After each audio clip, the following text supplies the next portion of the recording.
Hey everybody, welcome to coming to our new Beltane Priestess View show. Some of you I know celebrated yesterday, some of you are out there celebrating right now. I'll be celebrating with my temple tomorrow, so we wanted to wish you guys a happy Beltane. As you can see, our lovely goddess star has on her beautiful fertility Beltane headdress. And I've got on my butterfly and my dragonflies because the butterfly is bringing things to fruition. And so hopefully you are similarly dolled up. We've got our celebratory wine, or you can drink whatever that you like. And we're going to go ahead and get ready to get started. So as always, and Goddess Star, did I give you a chance even to say hello? Say hello, Goddess Star. I'm sorry, I'm just babbling because I'm trying to bring it down now that we're finally in front of the camera. Goddess Star, would you like to say hello to our lovely audience? Hi, everyone. Good to see you all. Good to be here with you all. And I do want to wish you guys a happy and blessed Beltane, because we celebrated ours yesterday, and I am wearing exactly what I wore yesterday because I said I wanted to do that for you guys and share that the day with you guys, you know. So do enjoy it and get all the many blessings of the season. Absolutely. So as always, before we begin, we like to cast a circle of protection around us.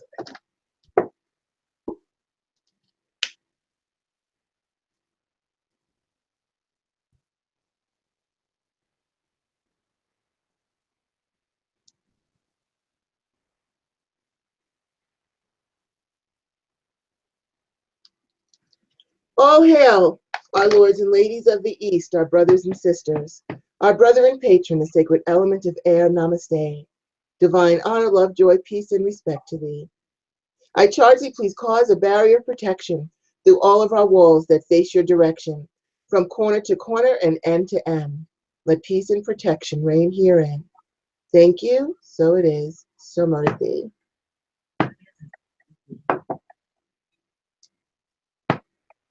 All hail, our ladies of the South, brothers and sisters, my brother and patron, sacred element of fire. Namaste. Divine honor, love, joy, peace, and respect to thee.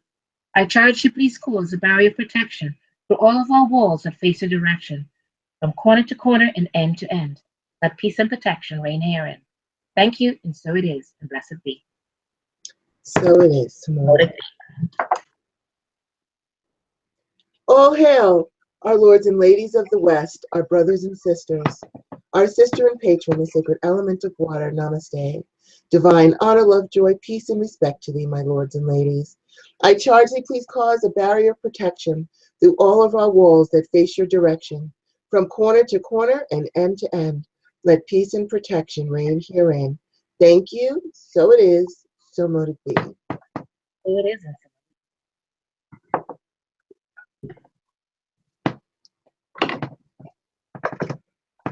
all hail, our lords and ladies of the North, my brothers and sisters, my sister and patron, the sacred element of earth. Namaste. Divine honor, love, joy, peace, and respect to thee. I charge you, please cause a barrier of protection through all of our walls that face your direction, from corner to corner and end to end. Let peace and protection reign herein. Thank you, and so it is, so mote it be. So it is, so mote it be. And we now bring down the divine white light from the sacred source of all well-being and fill all of our spaces with peace and protection always. So it is, so mote it be. So it is. So here we are. Today we're going to be just talking about random topics. We're going to be talking about where we go, where pagans go, or rather it's more theories because everyone has their own idea of where we go. So we're going to talk about those ideas, where we go, Summerland, Valhalla, heaven or hell, hell with one L. We're going to talk about technology being the new witchcraft and artificial intelligence as a form of golem or a form of jinn. We're going to be talking about what it's like to live the Tower card and how to navigate that, because it can be very, very hard to navigate. And so we're going to try to keep you out of the panic and how to stay on top of that. And if you have anything that you would like us to talk about, because it's pretty much a free conversation show where we're just going to talk about different things that just come up randomly. So if you would like to talk in our chat room, which you should be able to see on the right, if you're on a computer, it's to the right of the broadcast. If you're on a phone, I'm not quite sure where it would be. Oh, hey, Goddess Jennifer and Goddess Erica. How nice to see you. I forgot to put my other one on mute, so let me do that while I'm thinking about it. There we go. All righty, so let's go ahead and start talking. We're going to start off with, where do we go? What happens to us after we leave this realm? And of course, as you know, many people have their own ideas of where we go. And I'm going to let Goddess Star actually kick off the Summerland one, because she had a book that she read that helped her to deal with her husband's transition on Summerland. And I didn't get a chance to read that. So I'm going to go ahead and let her jump in and talk about it.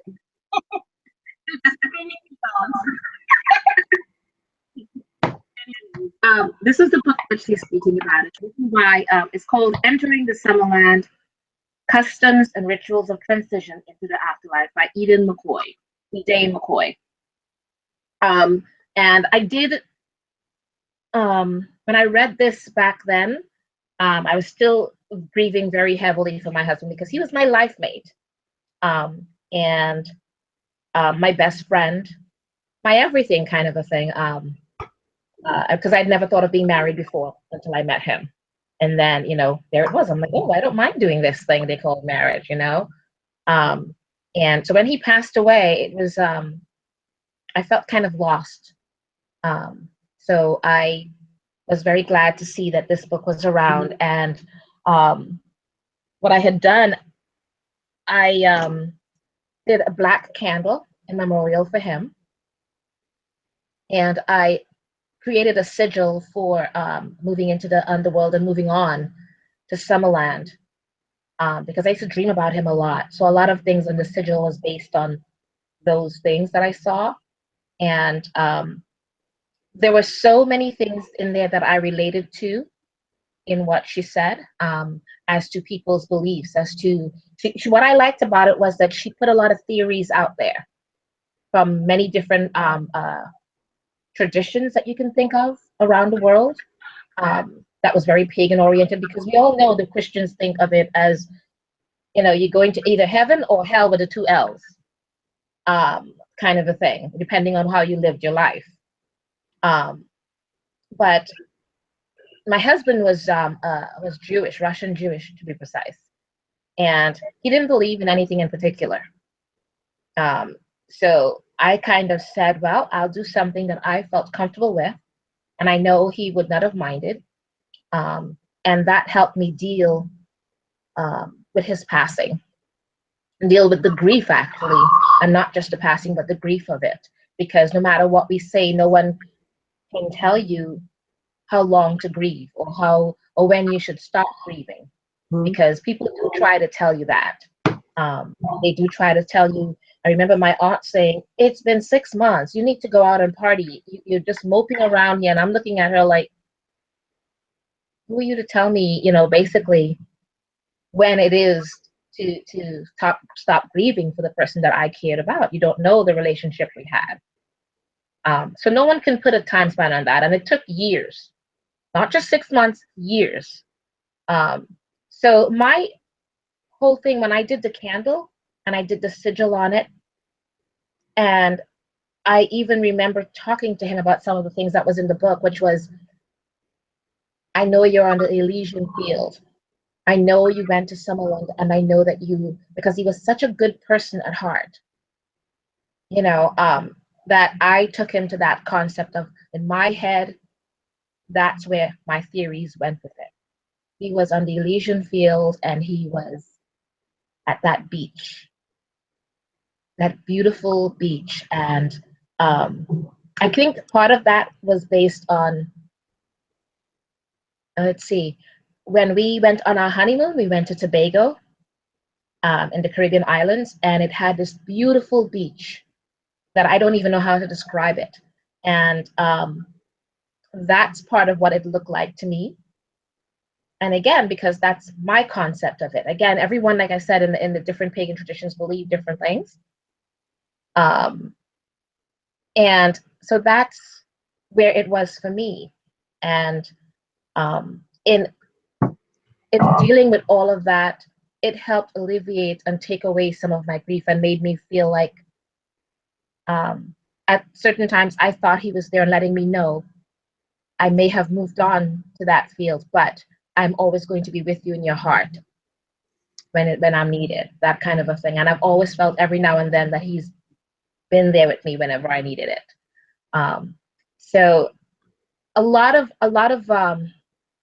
what's in the book, I liked that she said she kind of related it to everyone and what they thought in terms of where they were going, you know. And one of the things that she listed some of it, and she said, well, however you see that place that we all go to, or wherever we think we're going to, the Christians saw it as heaven, the Muslims, she said, I remember, saw it as paradise, the Jews saw it as the world to come, the Norse traditions, Valhalla, you know. In Central Africa, they thought they were going to somewhere called Dark Star. And the Greeks were the ones that thought of the Elysian fields. Romans, Hades. And to me, all of that, see, I kind of meshed a lot of it together. Hades, Elysian fields, all of that kind of meshed together for me. And that's where I took it that made me feel better. So I think in some ways we all kind of accept or come up with different theories based on what is acceptable to us personally, and how we deal with that particular grief. There are several books right now. Well, I shouldn't say several. There is one other book that I would recommend to everyone that is written, again, from their point of view and how they take it and how they dealt with the different grief and death. And that's written by Starhawk. I think it's called The Pagan Book of Death and Dying or something like that, by Starhawk. And that was really well written as well, but it was not around at the time when I needed it. That's the reason I relate more to the one called Summerland, because that was there at that time, and Starhawk's book is more recent. But that is pretty much what I thought of it, and that's what I believe. For me, when I teach at the Academy, the Academy of Pagan Studies here in New York, I teach all of it and allow people to choose their own theories with it. Because I can't make them believe in my theories. It has to be something that you come up with on your own. You're given all the different concepts and theories, and you decide which one works for you. At least that's my thought on it. What do you think, Goddess? Well, you know, because everyone does have, I shouldn't say everyone, every tradition has their own ideas, like the ones that you have listed where you go. My own personal belief, and this is up for discussion, so you can answer in the chat room if you have a belief system or what you think. My own idea is that your tradition dictates where you're going, because I believe that we go to a place where we can be debriefed and talk about what it is that we were supposed to learn in this lifetime. And depending on what tradition you were put in to learn about in this lifetime, then I think you go to what I call the debriefing area. Now, some people you can call it heaven, you can call it hell with one L, hell with two L's, you can call it Valkyrie. It all depends, depending on what and this is just my idea, what your tradition is. So the same way, because I personally believe that we are all here learning, we are all in training right now. Some of us are in nursery school of spirituality, where we're just getting started. Some of us have advanced to high school. Some of us are getting master's degrees, and some of us are getting our PhDs in spirituality, depending on how hard your life is or what's going on with you. And so I think that Christians go to a place, call it heaven or, whatever you want to call it, where they actually go and get to talk about what they learned as a Christian and with those lessons before they get assigned to go and learn something else. So I personally think they're all right. I think everybody goes where they were, depending on what tradition they were assigned to learn about in this lifetime, is going to dictate where they go to be debriefed, to go over how their souls have evolved over everything that they have learned, the lessons. Do they need a brush-up course in some of them? Did they do all of them well? Do they get to advance to the next level? Do they get to advance to the next tradition? So that's just my theory, because I don't believe everyone can be wrong. I believe that if everyone has this idea of where we go when we leave this realm, that idea came from somewhere. It didn't just pop into somebody's head. They didn't just make it up. It came from somewhere. And so I do believe that you will go wherever it is that your tradition dictates for you to go. And, you're just going to get thrown back down here again unless you're finished with everything you've learned. So I don't necessarily think that there is this big resting space that we all go to and then we get to dance around the fields of flowers or whatever it is. I think we get to go, rest up, get it strong, get prepared, and then we get bang right back down here again to take it to the next level. But that's just my personal theory. And one of the things that made me think that was one day my husband, who, I'm also a widow, and my husband visited me one day from the afterlife. He just came to check in on me, and I said, "How are you doing?" And he said, "I'm doing my job okay," which tells me that he had more assignments to do when he left here. And he didn't actually, I'll tell you, he didn't sound exactly pleased about it. He actually seemed a little tired. But the work does not end once we leave here. So maybe he had to do some things to brush up on some things. I mean, I don't know. I don't know everything that happens. We're not supposed to know right now because we're supposed to be focused on what we're doing here, not daydreaming about lollygagging and, and chilling out in heaven and just having a good old time up there. We need to focus on our lessons now. So we're probably not supposed to actually know, but still. And also with the work that I do, because part of my work is as a medium for people who want to get in touch with their loved ones and how they just show up and talk and teach and talk to their relatives and things that they need to know. So they're still working too, technically. They're still guiding their relatives that are still down here to help them with different issues and things like that. And they'll always say something that will let the person that I'm talking to know that it's really them, that I'm not just making this up. It'll be a gesture or they'll show me something and they're like, "Oh my God, that's them." Because they need to do that, not to validate me. I already know what I'm doing. It's to let them know that that person is really here. It's that person and they are here to guide them to the resolution that they came to see me for. So I don't think that we just get to leave here and put on some wings and get to rest and fly around the world and have fun. I think the work continues whether you're down here or not. But I do think you do get to go to a place, even for if it's a brief amount of time, and time has no meaning in that realm, but just saying time based on here, for how long you get to be there to talk about your lessons of what you've learned, maybe get a report card, maybe do some brush up work, maybe have to do some work as a spirit to go back and help your family or some people that you may have wronged. You may have to come back and do something to fix that or help them. But I don't think the work ends when we leave here. And I don't think we just get to go and rest and chill out. I really don't. And, I base that on talking to my husband, my brother who shows up all the time. He's always saving my ass one way or another. I don't think the work stops. I do think we do get, because I honestly believe that we're soldiers and we don't send soldiers into battle weak and exhausted and starving. So I believe they bring us up there, they debrief us, they buff us up with exercise, spiritual exercise, prepare us for the next leg of our journey, and then we are right back here again to continue with what it is that we're supposed to be learning in our soul's evolution. So that's just my theory from my husband, from my mother who has shown up, you know, and from being a medium.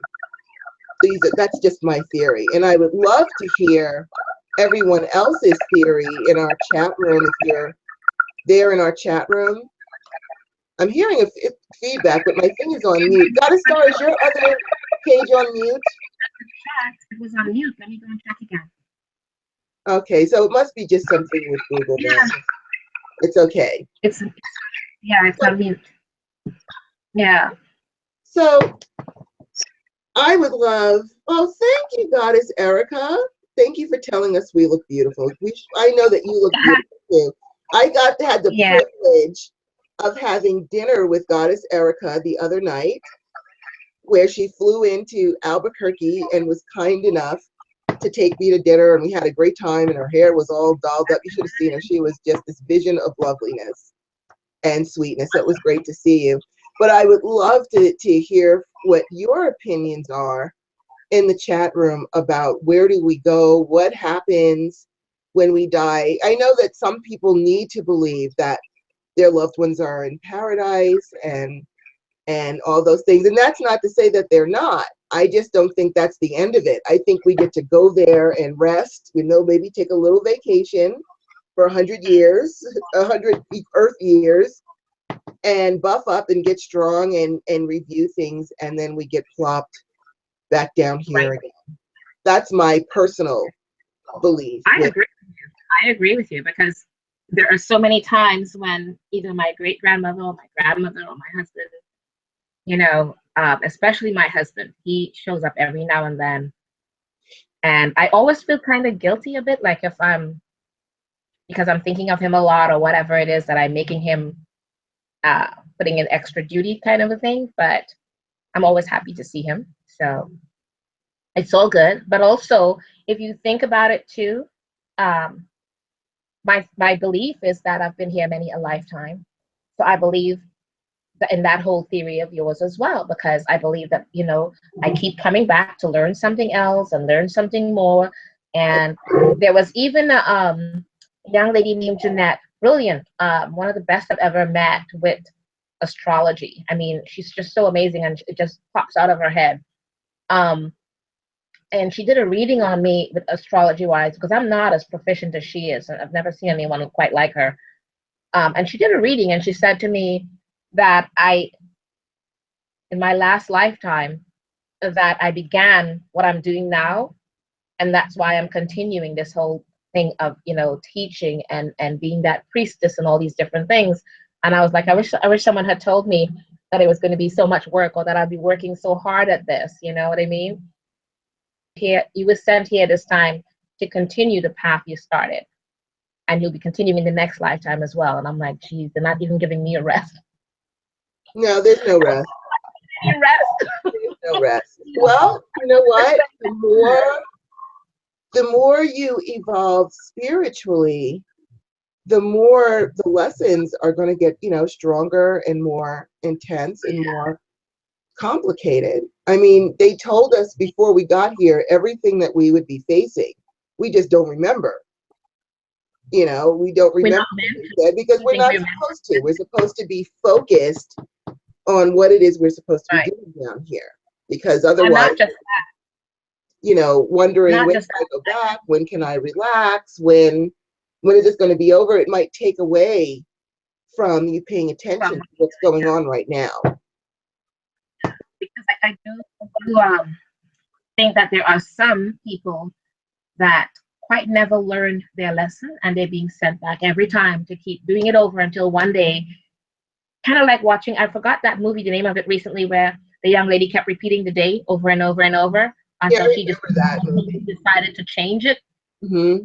So I think a lot of people are weighed, you know, whether it's with whomever, whether it's Hades and Persephone, you know, and they look at them and weigh them based on what their statements are. They're like, okay, this person needs to go back and learn again. They have not learned the lesson, and they keep going back and until they change the cycle.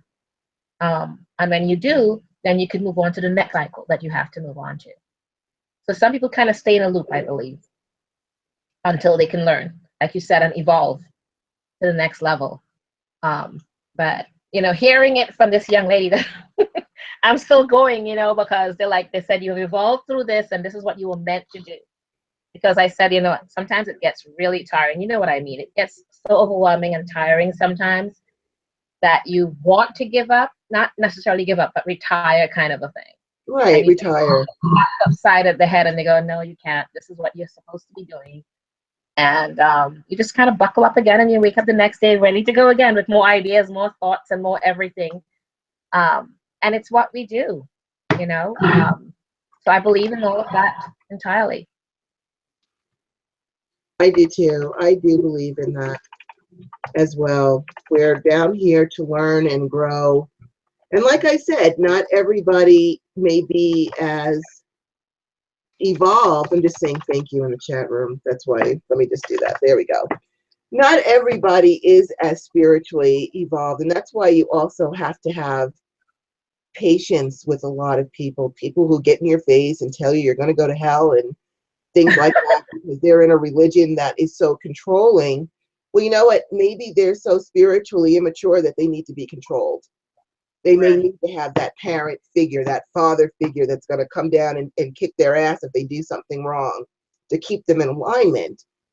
Not everybody needs that. So it all depends on what you've experienced before and how your souls have evolved. So like another example, and again, please keep in mind, this is all my opinion, and you're by all means, if you have something that you want to say in the chat room, if you disagree with me, by all means, go ahead and do so. But, like for example, I won't bother discussing which tradition it is, because that doesn't make a difference. But there is a tradition that dictates, at least as I've been told, for example, that you have to follow a very strict set of rules. If you have a depiction of your deity, that deity has to have its own altar. And there are specific things that you can offer it, specific things that you're not supposed to offer, and things like that. Well, I have a lot of those deities from that tradition are part of my tribe. I talk to them all the time. I have depictions of them. And guess what? I don't have a big house. They're not on different altars. Everybody gets along just fine. They tell me what they would like for me to offer. I go ahead and offer to them whatever it is they want. It could be totally different than what I've heard you're supposed to give them. But I think that not everybody is governed by those strict rules. If I've already been through that tradition and now I've made friends and family out of these deities, they can relax and hang out with me. It's the same way as if I go over to my sister's house and she's snapping at her kids for not doing the right thing about something, and they come to me, oh, Auntie Rhonda, and I'm like, oh, don't worry, sweetie, it's okay. Let me give you something. I have a totally different relationship with my nieces and nephews than my sister does. My sister has to be I'm going to kick your butt if you don't do right. You need to do this. You need to do that. You need to do this. You need to do that. I, as Auntie Rhonda, get to come in with cookies and donuts and cakes and cuddle everybody up and they can do whatever they want when they're with Auntie Rhonda. There's no real rules with Auntie Rhonda. It's okay. And so I think the same rule applies. If I've already been through that strict upbringing, and now I get some leeway where I can do other things, then I'm not held to that strict upbringing. But the people who are in it may be, because they're just coming through it for the first time. So they have to learn these very strict and separate lessons for their souls to evolve. So I know that there are people, if they came into my house, people from that tradition, if they came to my house and saw my altars, they'd probably faint dead onto the floor and start listing all the things I'm doing wrong. But you can't judge your rules by the rules that I have, because I could have different rules than you if I've already been through that tradition, which I already know that I have already been through it. And so these same taskmasters that are strict teachers for their new students can be easier with me because they already know they've trained me, and it's okay. So that's why you can't really judge anybody. If you see someone who is practicing Hinduism and Wicca and spaghetti and all these other things all at the same time, and they've got all these different deities. There are people, I had, I won't say, I was about to say the name, but I won't say it. I had one person tell me, you can't worship more than one God. You're not being loyal. I'm like, well, maybe that's your rule, but that's not my rule, because I consider these are my family. These are my brothers. They're my sisters. There's a mother. There's my divine mother, my divine father. Everybody else is my brother and my sister. And the way I put it to Christians, because they have heart attacks if you say, oh, you know, my brother cries, like, oh, your brother, you know, Jesus is Lord. Well, let's look at it logically.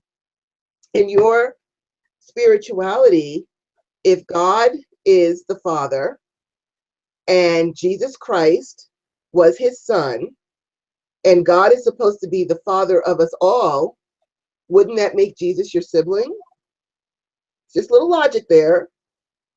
If God is supposed to be everybody's father, including Jesus's father, that would make you Jesus's brother and or sister, because you would share the same father. And that will usually get them to kind of step back and think about that. That if we are all the children of divine parents, then we're all brothers and sisters, if that's the way you want to look at it.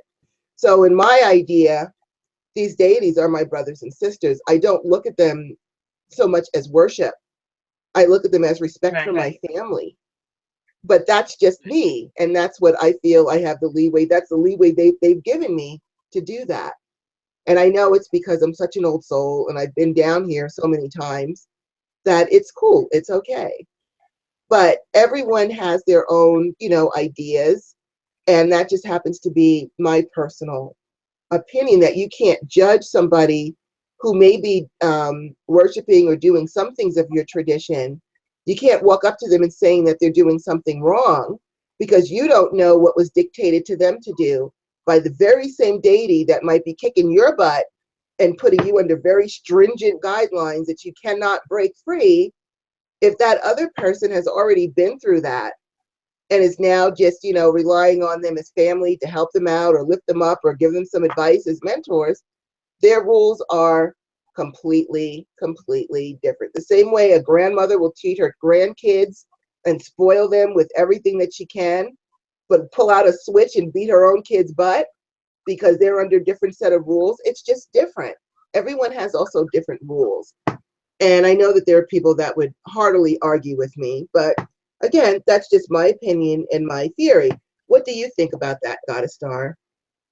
Well, you know, I wholeheartedly have this discussion, and for some reason we're getting feedback again. And I know mine is off. I don't know what it is. But anyway. Mine is off too. I don't know. It's something to do with the program. We can't fix the Google Hangout. So go ahead. So, because we've had this discussion before about, because I also have a lot of deities on one altar because I'm in New York City and I don't have the room for it. So they're all together. And part of it, I believe, is along with that whole thing of making them family as well, because they're part of your family, they're also involved. And along with the fact that a lot of them are maybe young in it and still learning, I think maybe they were placed in that position because a lot of them follow such stringent paths or traditions that this is what is assigned to them, you know, whereas, you know, and I know a lot of those different traditions, and I have my own tradition with the temple, and ours is more accepting or encompassing of a lot of different things and a lot of different deities. And yes, I'm sorry, but they get along real well on my altar. They've grown up, they've evolved. They're not, I think, again, like we said before, a lot of them see the goddesses as that baby. You know, they don't realize, I'm not saying they see it like that. I'm saying I'm using that as an analogy. You know, when we don't see that baby for a long time, when you see them as a grown up, you stand and you're going, but wait a minute, how could you have grown that big? You were supposed to have been like this since, you know, that's where I last saw you. And a lot of times that's the way they see the god and goddesses. And they don't they don't see them as having been evolved beyond all of that. They've gotten over whatever it was that had happened in the past, the mythology of it, and they've moved on, they've evolved. And you still got them acting as if they're still at that baby stage and they're not grown up. And they have, in my head and in a lot of people's heads. So I'm sorry, but they were just fine on together on the altars. And again, it's so surprising that you said that a lot of things that people say that they offer to the different deities and this is what they like and all of the different things. I'm sorry, but I kind of go with what comes to me. And That's it seems to be just fine for me. I listen and work with them. This is what I've been told by them that they want or as an offering or whatever. So I don't listen to the books. I don't listen. I mean, I read them and I think it's nice and they give a lot of information. And I think a lot of them were given that information based on, like you said, they learned it from them.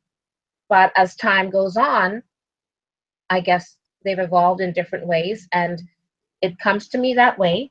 And they work beautifully the way they are. I remember, I doubt anyone knows, similar, like an offering I have to one of my deities that I don't think anyone does.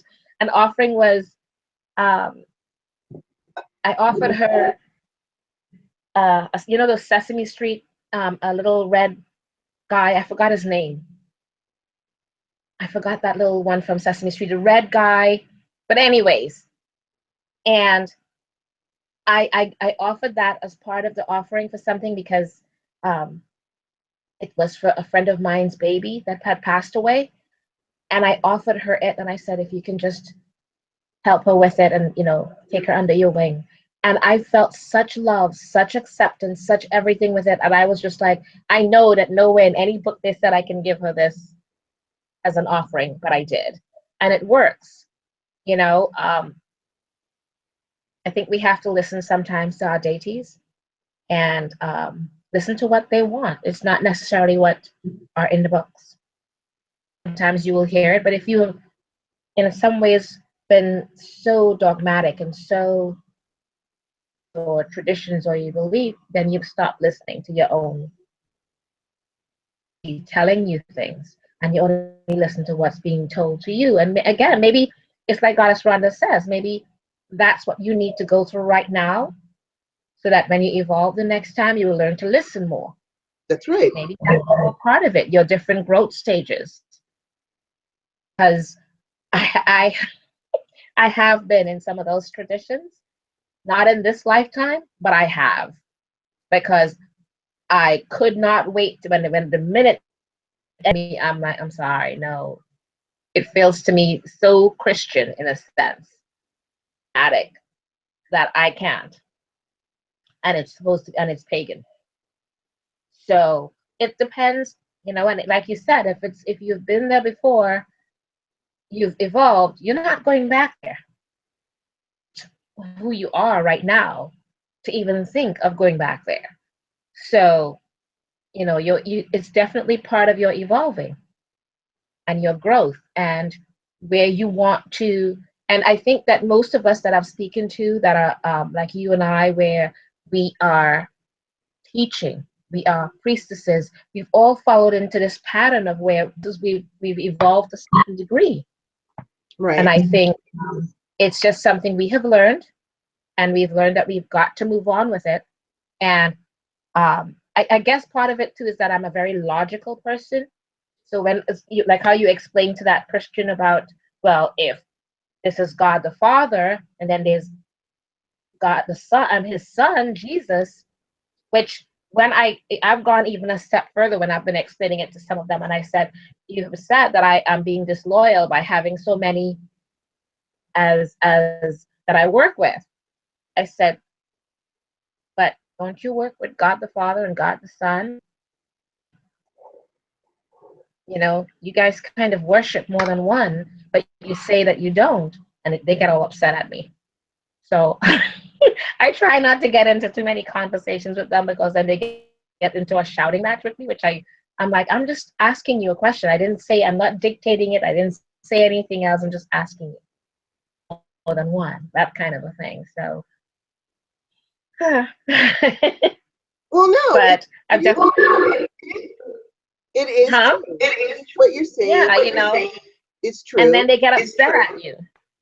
And then they get upset, but that's okay. I don't mind if anyone gets upset because I'm planting a seed. Yeah. And maybe they're not gonna, you know, maybe they won't look at it for 10 years, but at least they're gonna start to think about it somewhere in their mind. I think the perfect example to give is last year when we were at Witch Fest, and we had some guy with a microphone screaming at us, a bunch of people, Christians preaching at it from the street, telling us we're going, these big giant signs, we're going to hell, and all kinds of stuff, you know, laying down the laws of God or whatever it is that they felt that they were doing. And they were so they were under such strict rules and regulations that it was very difficult for them to believe that anyone else could have permission to go and do something. But as always, and this is where I think that the problem lies, and is that Christians don't really follow, or at least Christians like these that were out there harassing us and trying to ruin our festival. I won't say all Christians, but I will say that these particular ones, they don't actually believe or preach Christ's teachings. They say what the apostles told them to do. And my question is, are you a follower of Christ, or are you a follower of John, or a follower of Peter, or a follower of Paul? Since those are the words that you listen to, because Christ said there is but one commandment, and that is that we love each other. But when you try to say that, it's like, oh no, you know, we got these 10 commandments over here, and Peter said this, and Paul said this. Well, you know what? If you're following Peter and Paul, rock on. But if you're going to follow Christ, Christ said, the big man himself said, there is but one commandment, and that is that we love one another. But you try to say that, and the whole, oh, you know, you get all these arguments. I'm like, it's right there. You can read it. I'm not making it up. It's right there. Right there. You can read it. And no one wants to read that. But also, even as I view Christianity is different than how they view it, because they're viewing it from these very strict sets of rules. As far as I'm concerned, I think Christ was one of the biggest magicians out there. He turned water into wine. He fed a multitude with just one fish. You only had to touch his robe to be healed. And he said, you will go on to do greater things than me. So if he was already a magician, already a psychic or a prophet, psychic, same thing to me, and he's saying, and a healer, and he's saying in the Bible, you will go on to do greater things than me. In my mind, that means absolutely get your butt out there, because we have a dictate to get out there and help people, guide them through the future that is coming for them, to help to heal them, to help to teach them how to use energy and magic to change their lives for the better. It's all right there in the examples of the Bible, what Christ did. His magical powers, his psychic powers, his healing powers. And he said, you will go on to do greater things than me. But if I try to say something like that, I cannot tell you the pushback that I get whenever I'm like, I'm just pointing out to what your Bible says. And it's like, oh no, that's not what they meant. And they didn't mean this, what they really meant. It's like, how are you going to misinterpret that? It's very plain. You will go on to do greater things than me. It's not in Chinese or some foreign language. It's not subject to misinterpretation. It's right there. You will go on to do greater things than me. A very simple sentence. It's not open to, you know, interpretation.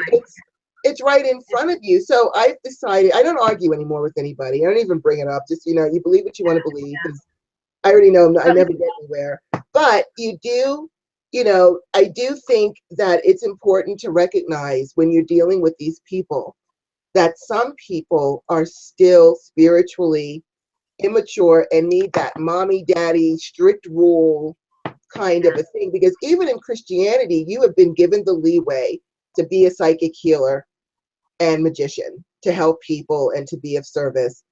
But that is not how they view it. All they see are the words and dictates of Peter and Paul and Matthew and all the rest of them. And that's really not who they're supposed to be listening to.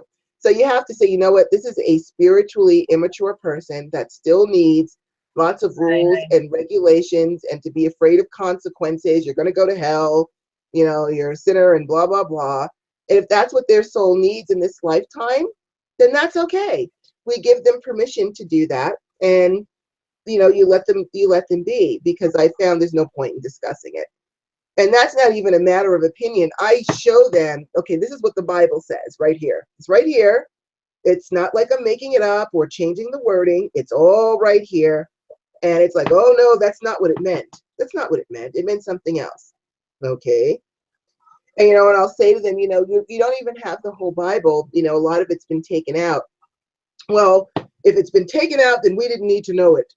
And I was like, well, it says in Revelations that if any part of this Bible is changed or left out, then you're going to be destroyed. So if God said that, or whoever wrote Revelations said that as a dictate of God, that nothing can be changed, nothing can be left out, it's got to remain whole, then how are you justifying reading a half Bible or however much is missing? Well, I just think that, you know, if it's not there, then God probably decided we didn't need to see it anyway. Well, that's just your opinion because you don't want to see the truth. You know, you don't want to listen to your own book. So I don't bother to listen. I'm not going to argue with people who's not going to listen to their own books. You know, that's their thing. But I say all this to say is that when you're dealing with people like this, it's important to remember that you are dealing with spiritually immature people that do need that strict, you know, do what I say or you're going to be punished kind of childish upbringing. Whereas some of us have evolved past that. And that's not, I'm not saying that to insult them at all. It's just, they just might be newer souls. That's all. They could be newer souls, or maybe they made a gross mistake and have to come back and learn again under stricter measures. I don't know. I don't have all the answers. But that's just my personal opinion. I know you remember those people from Witchfest got a star. Yes, I do. The thing is, and I think we all I remember Courtney, myself, we all quoted certain parts of the Bible to them, and the look on their faces. I think part of it is, see, Christians, when they are speaking with us, have a tendency not to think that we know the Bible. See, we are not one-dimensional, and most of witches that I know of, we tend to read everything. That's right. I know read the Bible from Genesis to Exodus, you know, kind of a thing. And I don't recall every word verbatim, but I do remember it, especially when someone says certain things to me, because I actually read it. I didn't read it as, oh, I'm a Christian, so I need to read it. I read it as if I was reading a book with a story, because that's how I see the Bible, as a book that's with all the stories. And I'm like, wow, a lot of stories in here, you know. They're all different. There are romances, there's adventure, there's, you know, that's how I see it.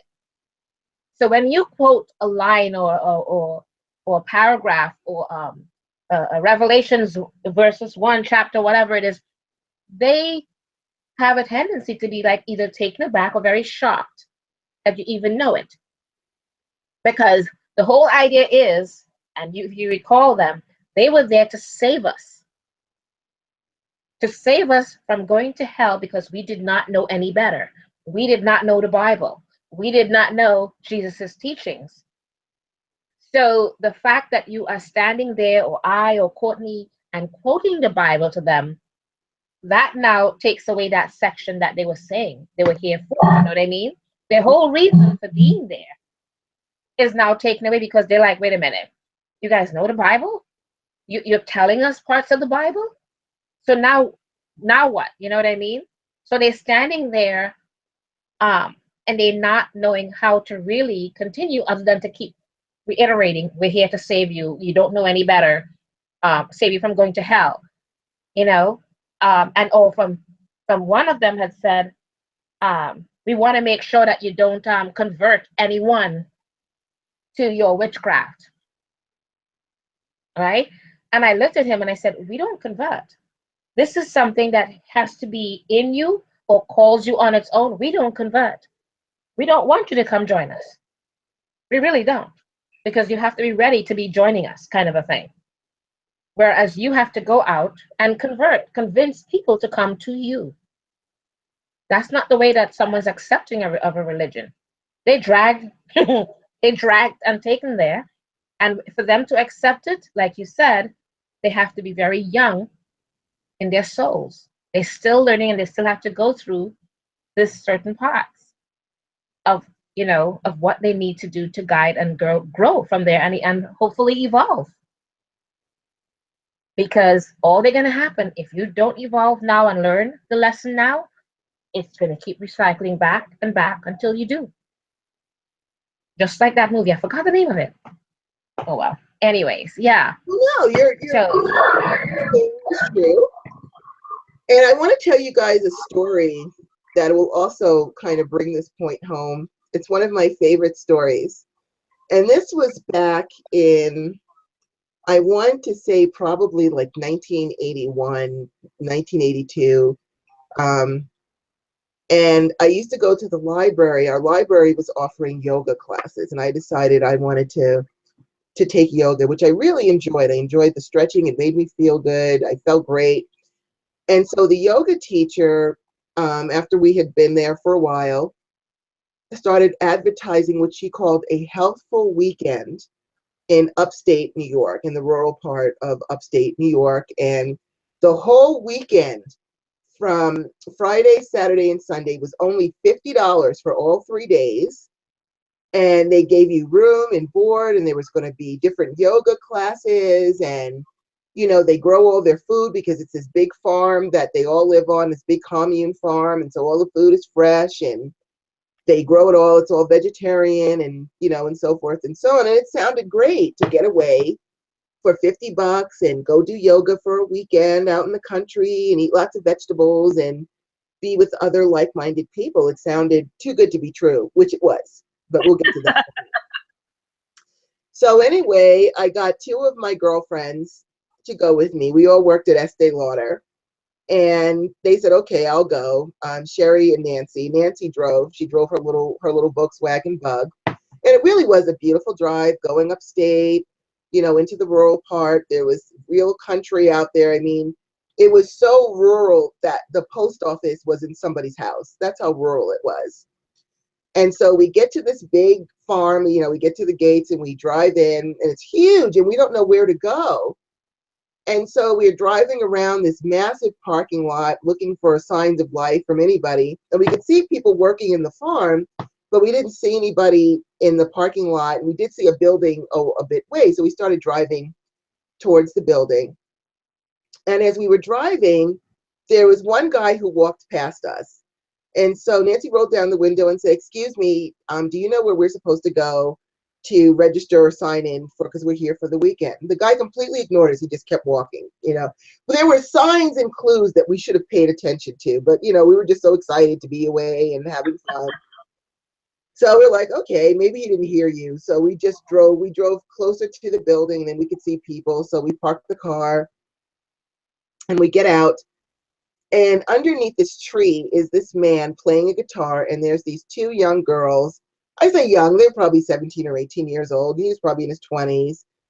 Looking at him the way you would look at someone who could really play the guitar, like you think he's hot. And all this guy was doing was strumming one note. It was just strum, strum. It was no rhythm to it, was just strum, one note. And they're just looking at him. That was my second clue to turn around and go home. But still, we kept going. So we walk up to the registration desk, which we finally found. And they said, oh, we'll send somebody to help you with your luggage. So they sent a couple of guys with us. We walked back to the car to get our bags. We're trying to chat with them to get some ideas of what's going on. They would not talk to us. They had nothing to say. I'm like, okay, fine. So we go back to the table and they're like, well, on this, the right side is where the ladies are and the left is over here. So we're going to bring your stuff into this, to the women's area. We'll show you your quarters. So everything, it wasn't rooms. Everything was just separated by sheets. They made cubicles by hanging sheets, and they wanted to separate us. And I said, no, we're all going to sleep in there. I don't care how crowded it is. We're sleeping in the same room, because now my antenna are up. Something just ain't right. And I didn't know what it was. I couldn't put my finger. I was like, no, you're not separating us. So we piled into this one room. There was like barely room for the three of us, but we didn't care. We were going to stay there anyway. Well, after that, we started to have fun. They actually, they had their afternoon yoga session. We enjoyed that. They had cooked dinner with all these nice fresh vegetables. It was very tasty. We enjoyed that. And then we were supposed to go into this room to meet the yogi. So we go into this room to meet the yogi. And now keep in mind, everybody in this commune is dressed in all white sheets. They're wearing these white sheets that they have on. Sherry and I are black. Nancy is white, but we're wearing black leotards and black, because we have our yoga leotards on. So we stood out like sore thumbs anyway. All you could see in this massive, room with all these people dressed in white sheets, all you could see was the three of us dressed in black. So first come the people, these people, they're strewing flowers, onto the floor. You've got these flower people, they're putting the flowers out. We didn't, know what was going on. And then here comes the yogi. Now, I am a born and raised New Yorker. I know a shady dude when I see a shady dude. And this guy had shady written all over him. He did not have what I would have expected, that Zen personality, of spirituality and kindness. This dude was looking around the room, very calculated, and his eyes stopped on mine. And I did not take my eyes away. Like, this dude is freaking shady. Something is wrong with this guy. So he goes up there and he sits down in his throne. He had literally this throne. We're all sitting on the floor. He's got a throne. And he starts talking about, if you want a boyfriend or a girlfriend, you have to go to him. He will choose who it is you are supposed to marry and blah, blah, blah. He's laying down all these rules and laws. And if you decide to join up with this commune and you keep an outside job, you will have to turn your entire salary over to the commune. You don't get to keep any of it. And we had spoken to a couple of people there. One woman, back in the 80s, $30,000 was considered a lot of money for a salary. And her and her husband were giving their whole salaries away. And they're like, this is a great guy. We give him the salary and he gives it to charity and he does all of our needs and stuff. I was like, you people are crazy. I am not giving my salary to anybody. I work my ass off for my little coins that I get every week, and I'm not giving it up to this dude who is probably, and meanwhile, we're all eating vegetables.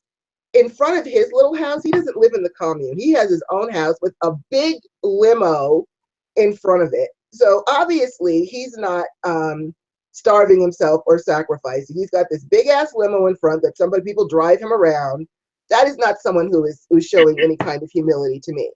So anyway, to get back to the story, when he went in there and he sat down, everybody bowed down to him. And me and Sherry and Nancy, we continued to stay sitting up and looking at him because we all knew this dude was shady. We weren't having it. So of course he stared at us, and now we're looking around. Now we're seeing other people are starting to look at us. And I was like, you know what? If I was an escaped criminal, I would come to live here. Who would look for me here? And now I'm starting to see all these shady people. There's like a bunch of shady people in there, and they're giving us the fish eye.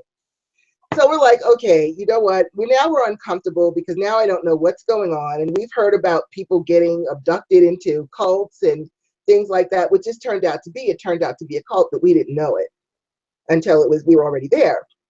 So we didn't go to the next function that they had. We decided we were going to go home the next morning. We would have left that night, but Nancy was the only one who could drive a stick, and she wasn't feeling well. So we said, okay, we'll duck out in the morning. So we huddled together in our little room. We were scared to death even just to go to the bathroom because we didn't know what these people were going to do, because now we're on their radar.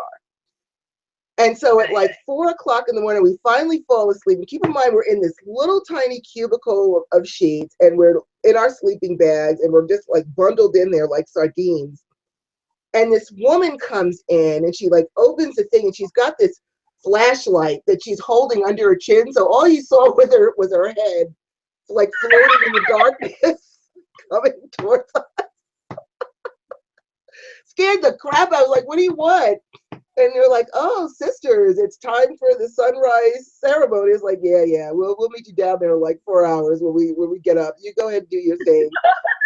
And so, but we were glad that they were actually getting up and moving around, because we were afraid to move around by ourselves, and it was, you know, it was all dark. So now that it's starting to get light outside and people are moving around, we felt safer. So we packed up our stuff and we jetted the hell out of there. We did not look right. We did not look left. We just bolted out the door while we had the chance because we didn't know what was going to happen. And so we were starving half to death, and there's nothing up there. And as we're driving, we saw this little mom and pop. It was a combination of a junkyard and a restaurant. I've never seen that combination before, where you could pick up junk and have some breakfast. And when we walked in there into the restaurant, because we were starving and we already knew there was nothing else that was going to be there on the way before we starved to death. So we walk in there. As soon as we walk in there, everyone, it was like almost like one of those old Westerns where you walk into the saloon and everybody stops and look at you and says, "We don't take kindly to strangers around here." You know, it's like one of those things. And I said, "Sir, would you please help us? We are starving to death. And we just came from that horrible place down the road, this cult down the road. And now everybody was our friend because that whole town had been dying to know what was going on in that farm. And they've never been allowed to know. So they're like, yeah, come. They fed us pancakes and sausage for free, mind you. Everything was on the house as they all gathered around and listening to our story. And we told them everything, you know, what had happened there. And as we were leaving, they're like, "Don't worry, young lady, we'll take care of this in our way." And I was like, "You rock on, dudes." And we found out a few months later that the farm had been set on fire. The whole place was destroyed. The people had to leave. They went in there and set that place on fire. They did their little country justice and set that place on fire, which they needed to do. There were young people in there that I could see were underage. But I say all this to say was that there was one woman who came in with, she wasn't with me and Sherry and Nancy. She came by herself. She couldn't have been more than 16 years old. And she goes, "I think I'm going to stay here. Look at this. These people, they love each other. They're this, they're that." She's way too young to be able to make the discernment of shady cults as opposed to a true spiritual commune. And so I believe that they took in a lot of runaways and the people that had nowhere else to go and took advantage of them and had them work the farms like slaves, give up their salaries. And then you had to follow to the T all the dictates of this yogi. And I think they had it in for us, and I'll tell you why. On the way out, you can take a look at Goddess Rhonda, and you can see that food is my friend. I love food. I do. I love food. And as we were leaving, they had these homemade baked muffins. So I snatched one as we were walking out, and I was so hungry. And so I had eaten some of it in the car. Do you know I slept for the 3.5-hour drive home, like unconscious, like they couldn't wake me up. So I know that their goal was to drug us. And I'm sure because I'm sure I was drugged. I've eaten 1,000 muffins and I've never slept for 3.5 hours. So there had to be something in that one. And I think that they were, for the last day, they were drugging people to try to get them to stay there. And who knows what they were going to do. But I think of that young girl who was just totally entranced by these people, and she wanted to stay there. She loved this. She was never going to go home. She was going to stay with these people. And so not everybody can tell the difference. Not everyone is spiritually mature enough to see, or old enough, or even just have street smarts to see, hey, you know what, this person is really shady. We need to not do this. And this is a cult and it's very dangerous. They had all these people that they had snowed and brainwashed. And so I have to wonder, were they sent there for some reason to learn something? Because all this guy had was a bunch of rules that he himself did not follow. And he was, I'm talking shady with a capital S. This dude was shady. And I'm sure that they drugged me when I was walking out the door. So anyway, that's in my story about what happened to me at this crazy cult. And I have to tell you, I was glad that the farmers burned the place down, because I don't know what all else went there. If what I saw in those couple of days frightened me, I can just imagine what life on a daily basis must be like. And the people there they were, the ones that they're not allowed to talk to you. When I told you I go into the parking lot, no one would talk to us. You're not allowed to talk to outsiders. You have to only talk to each other, that sort of thing. You want to talk about strict in rules. So that was my cult experience. But it also to show you the difference of how I saw it, what was going on, and how this young girl felt that these were the greatest bunch of people she had ever met, because that was what she was here, I guess, to learn about. in this lifetime. So I just wanted to share that crazy story with you. And since I've looked up this guy, if you ever want to look him up, his name is Yogi Amrit, Amrit Desai, Desai. And this guy has had all kinds of criminal charges filed against him since then. So I was right. This dude was totally shady and taking advantage of people. He relocated his farm, I think, to Pennsylvania, and then he got kicked out of there, and then he went to Florida. But he's definitely a criminal. And not everyone, and you and I know that not everyone who's preaching is really above board. I am also amazed at ministers who can get people who have no money to write checks to them. And they know that this minister's got 3 big mansions and all kinds of cars, and they're on food stamps and can barely feed their family. Yet there they are writing the checks. So everyone's got their own spiritual lessons to learn, and how you learn that, what you were sent down here to do, that's between you and whoever your guides that sent you down here. But we can't look at someone who we feel like, what are you stupid? What's wrong with you? Because we don't know what their level of spiritual maturity is. Are they going for their PhD, or are they just getting their high school diploma? We just don't know. So anyway, I feel like I've been babbling a long time. Let's change the topics, because I feel like I kind of kept going there. All right, so our next topic is, we're talking about, oh yes, Goddess, are you saying something? Yeah, no, I was just saying, just to let you know, the age part too, because I know a 50-something-year-old man that lives in the commune. And some of the things he said to us when he was there sounded so strange and scary to me, that he would give all of his paychecks to them. Wow. Everything. He lived there, and he was afraid to go home past a certain time. Like, when is ritual ending? So I need to leave. It was all so strange. This man is he's like 60 now or something. And that's what he did. Wow. So it has nothing to do with the age of the person right now, because you said that the one strain of truth. You said their spiritual, and maybe even at age 60-something, he's not spiritually mature. He's not spiritually mature. So just on that little part. And let's get off that topic and back to where we were. Let's roll on to something else. So our next topic is, and I want to talk about this one because I've been really thinking about this a lot.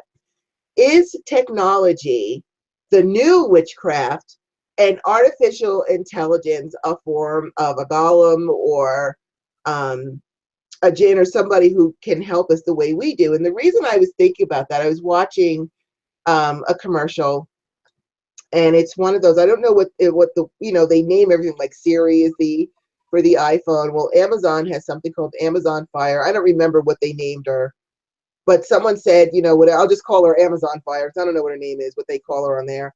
Turn the lights on, the lights come on. What's the weather out today? Oh, the weather is this, and this.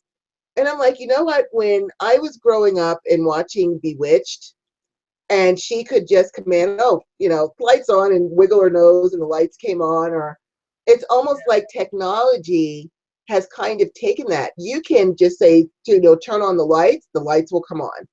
You can view your home with the security system, where I saw this thing, I think it was for ADT, where they called this woman, they said your alarm went off, and she looked on her phone at her house and saw her kids coming through the door and said, oh, just my kids. Technology really is, I feel, the new magic. And what makes me sad is that people will put their faith and trust more in technology instead of evolving their own gifts, their own psychic gifts and abilities. It's just easier.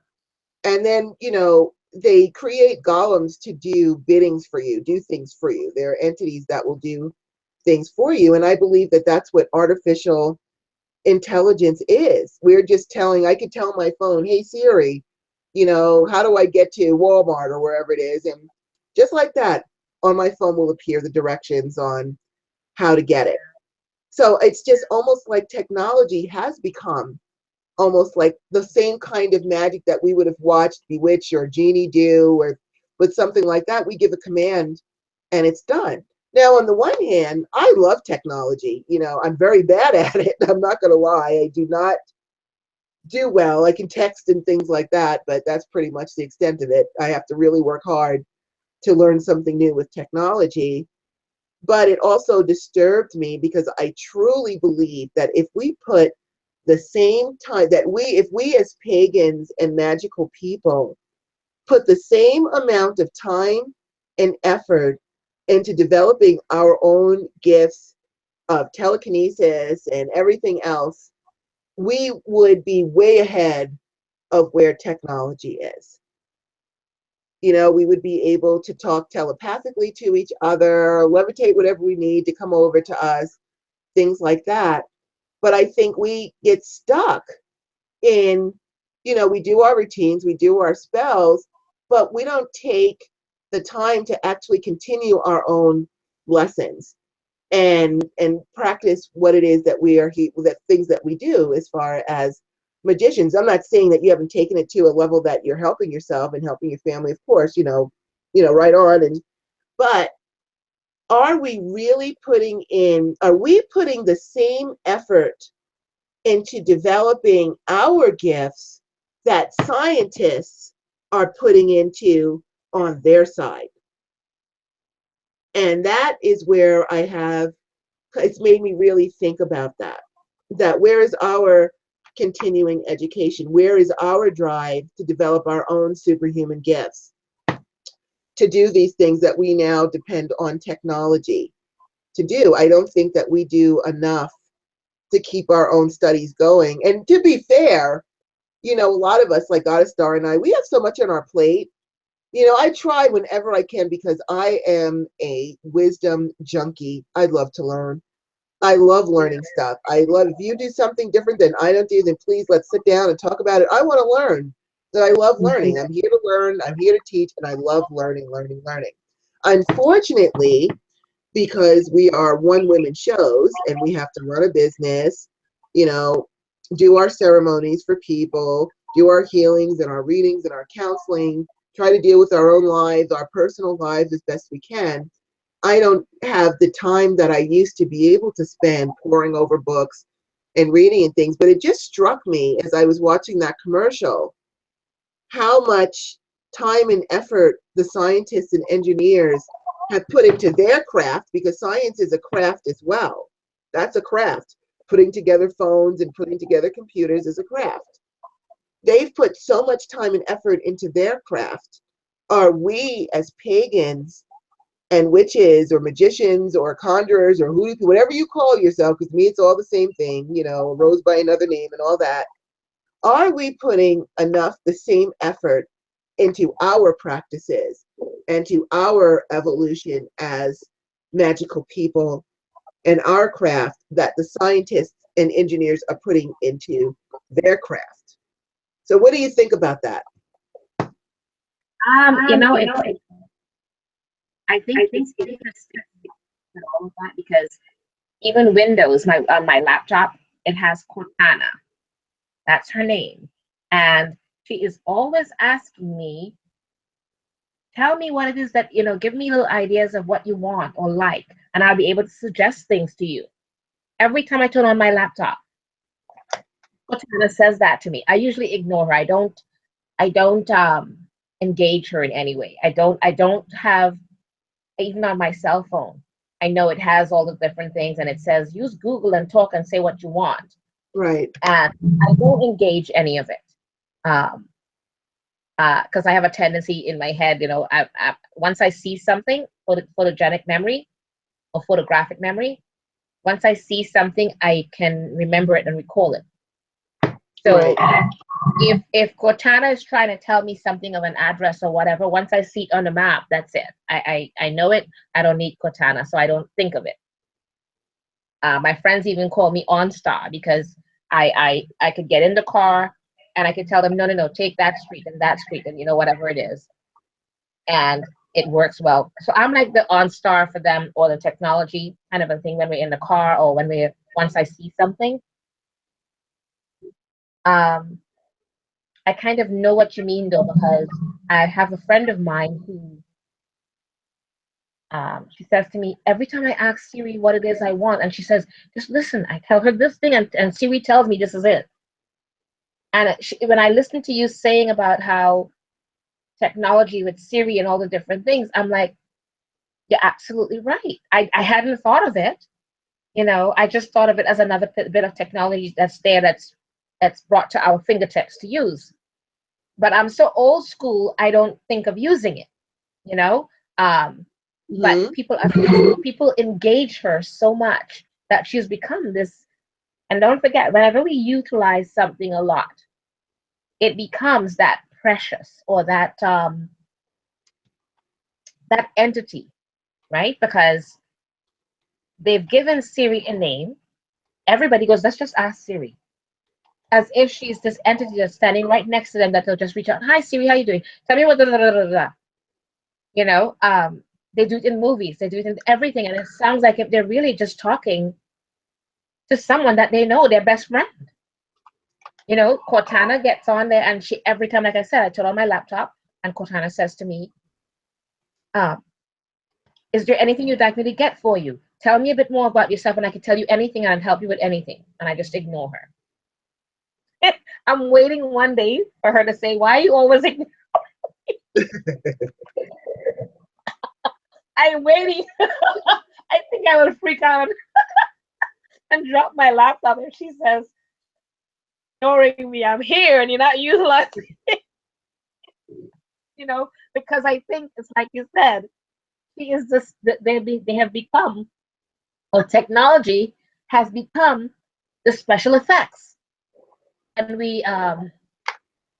when we do our magics, right?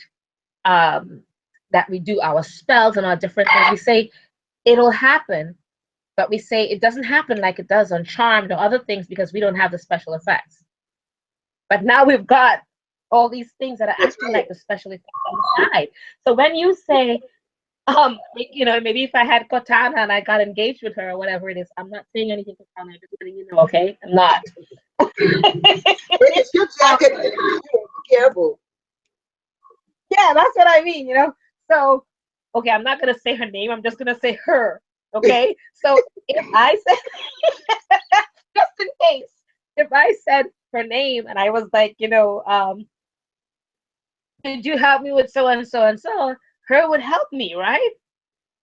So if we are standing around and we are doing our spells, who knows, I might be able to say, her, help me do whatever that spell is, and who knows, her might say, okay, and who knows what she might come up with. That might be interesting to try and find out, because you are absolutely right, and I had not thought about that. They have become that special effect that people use on television, or at least they used to, and they still do. They call it CGI and all the different things now, but that special effect that they used to have with Tabitha and all of that, you're absolutely right. Google has their own version of it, and Google has gone beyond. With Google's own, it's supposed to do just about everything to control your entire home and your entire home life. From heat, fans, everything in your home. The new thing that Google has, I think, I forgot, they said it's like $300 or something like that, and it's supposed to control everything. Just by talking and saying, what do you want? Which, I'm sorry, I'm not comfortable with that. I'm just not. So I'm not willing to give my life that special effect. So, I think, but I do believe you're absolutely right. I think it's become that new technology of witchcraft.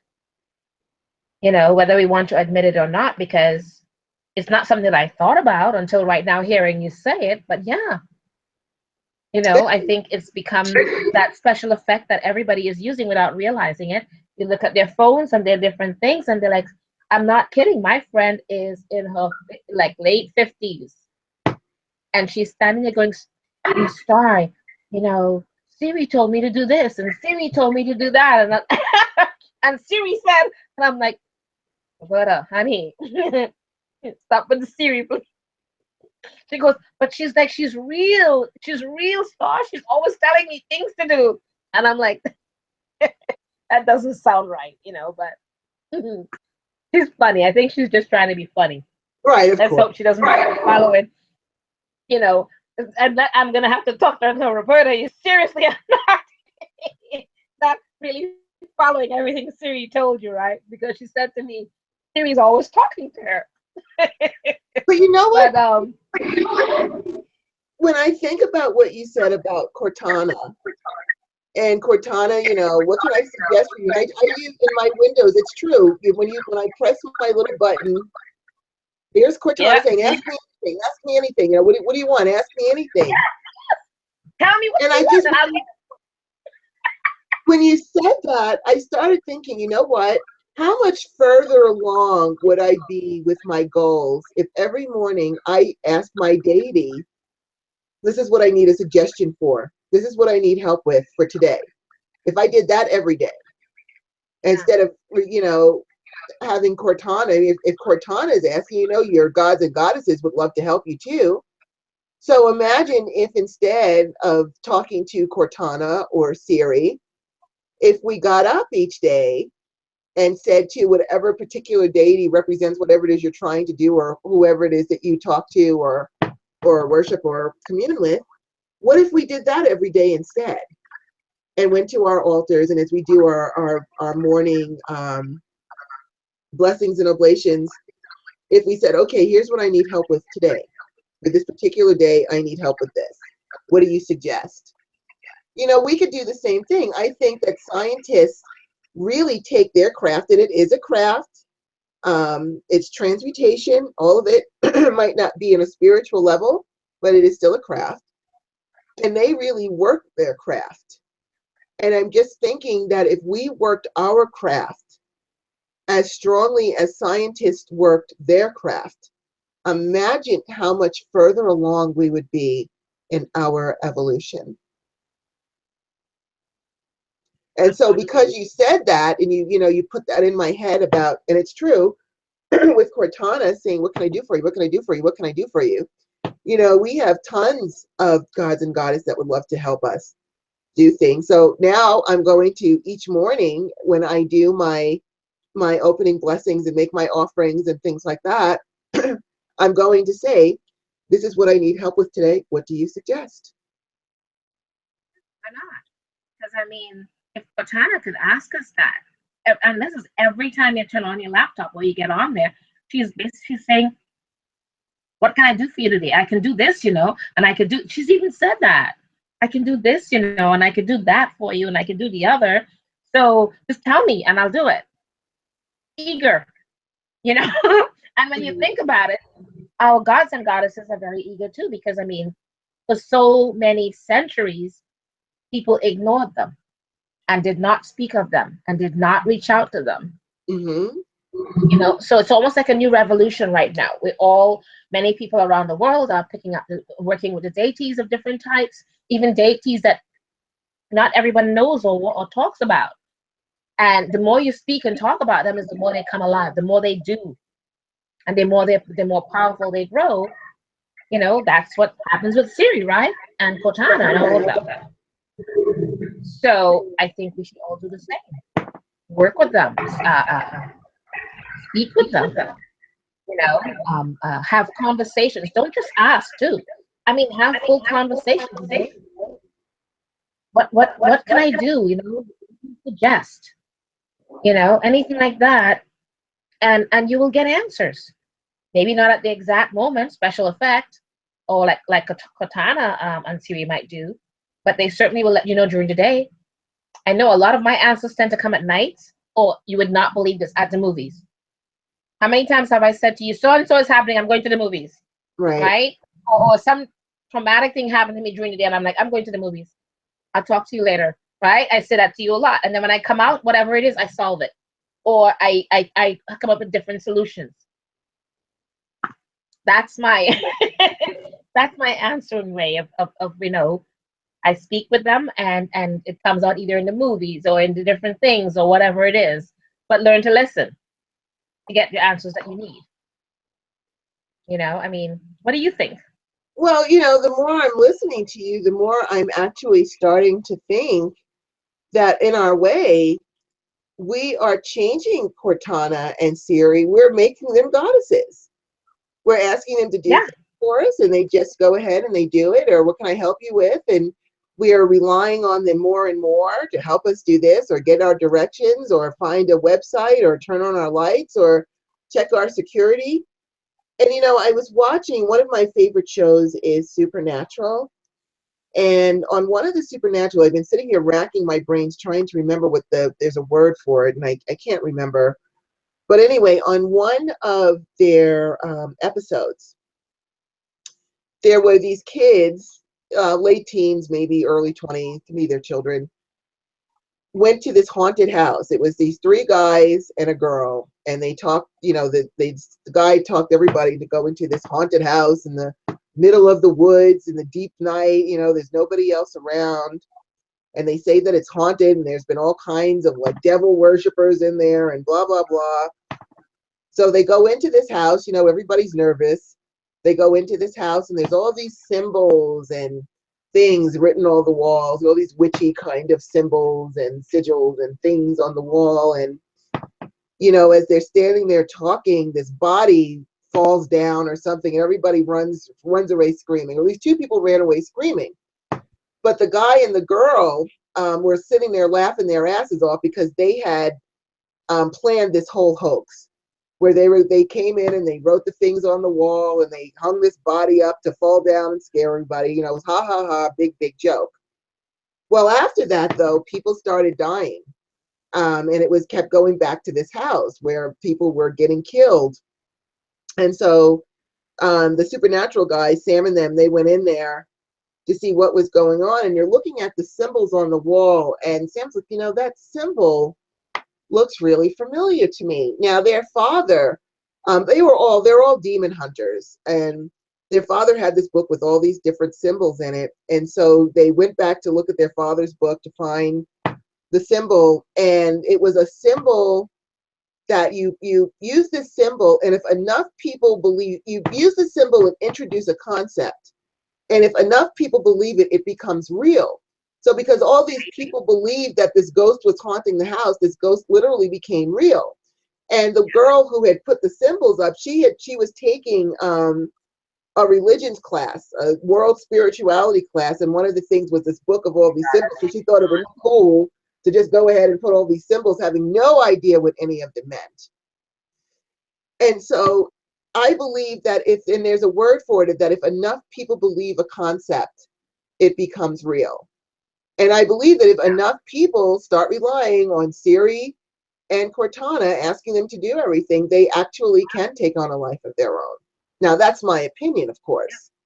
But if you've got millions of people saying, hey, Cortana, and that artificial intelligence, you know, how many movies have we seen where it starts off with just the artificial intelligence, and then it gets a life of its own and takes over the world?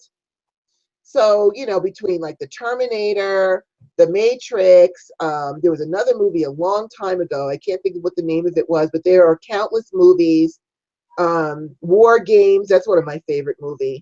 Countless movies where the computer started off, you know, built to help out and do things, and then it took on a life of its own. How do we know that that's not going to happen again? What safeguards are being put? And if Google can control your house and what's going on, then how do we know that the people who are controlling Google can't control your house and what's going on? So, you know, there's a lot of things that we take for granted. And like I said, I love technology. I've been waiting for the Jetsons age. Remember the Jetsons? I used to watch the Jetsons when I was a kid. I remember that. I used to love that show, and I can't remember. Every morning, a hook would come, and it would take George out of bed and put him in the shower and brush his teeth and put his clothes on and plop him in front of the table, where the robot Rosie would then present him with this huge dish of pancakes and breakfast and coffee. And I'm like, that's what I want. I want a hook to come and pull me out of bed, put me in the shower, you know, brush my teeth, dress me, and then plop me on the table with a big stack of pancakes to eat. I've joked about that, but you know what? We're getting closer and closer to that. And I just saw on the internet that they are testing flying cars now. So we are moving forward with technology. I just feel that we as pagans may be still so rooted in the past or so afraid, because I've talked to other people about this, about, you know, we really need to work harder, develop our skills, blah, blah, blah. And the feedback that I always get was, well, if they find out, they'll kill us, or, you know, they'll get rid of us or send us. And then maybe that's true, you know, but we can't let fear hold us back from our own soul's evolution. In the meantime, the scientists, they're outpacing us by miles, while we still stay stuck in our own little enclave or in our own little thing. I just feel like the scientists are working their craft and we are not working ours hard enough. But again, that's just my opinion. I think what people forget is that they need to keep one, you know how they say to keep one foot and one foot in the Yes. Well, one of the things I think is keep our foot in the past. Yes, we from our past and our ancestors, but we need to keep our foot way ahead in the future as well to learn both and combine them. Right. You should not. I don't think we should separate things because we need to learn and stay ahead of it. Because one of the things, as you mentioned, movies, and I'm, you know, me and the movies, tons of them here. One of the things that you need to always realize, every single one of those movies that has things where technology took over or something like that, especially Terminator, I think they've always been warning us about things of what to come. They're warning us that if we don't take our knowledge of it, learn about it, learn the mishaps with it, learn the good and the bad with it, because technology and anything else, just like witchcraft and different things, they all have their light and their dark sides, or their good and their bad, or their whatever you want to say that it is. And you got to learn, because to me, if I have an enemy out there, I want to learn everything about that enemy so I'm prepared. I know what to expect. You know, just like anything else out there, you have to learn everything so that you can, like you said, I'm a learning junkie. I want to learn about it. I may not become professional or what you call so oriented with it, but I want to be very proficient at it because I want to know the ins and outs. That whole thing about in a way, when you think about it, if you think of the art of war, that whole thing that they say about keeping your enemies close, no, keeping your friends close and your enemies even closer. Right. That whole thing. I think we need to learn all of it. And okay, you learned all of it, and now you just take parts of it that you want to use maybe on a constant basis. Because okay, you may not need all of it, but you need to know what's out there. The fact that Google came up with something else that's even more advanced than Siri or Cortana or the different things, and that they can do so much more. You know, it's that whole. To me, I'm watching Terminator happen because it said from the beginning, people started evolving with the computer era and all of it, and they kept going and going, and then finally they were giving everything over to the computers to run everything. And then the computers finally said, well, then why do we need the humans? You know, we have evolved beyond them and everything. Why do we need them? You know, we could just dominate them. You know, you have to decide, where do you want to go with this? And honestly, keeping one foot in the past is a good thing too, because who knows where or what's going to happen future-wise with this world and where things are going.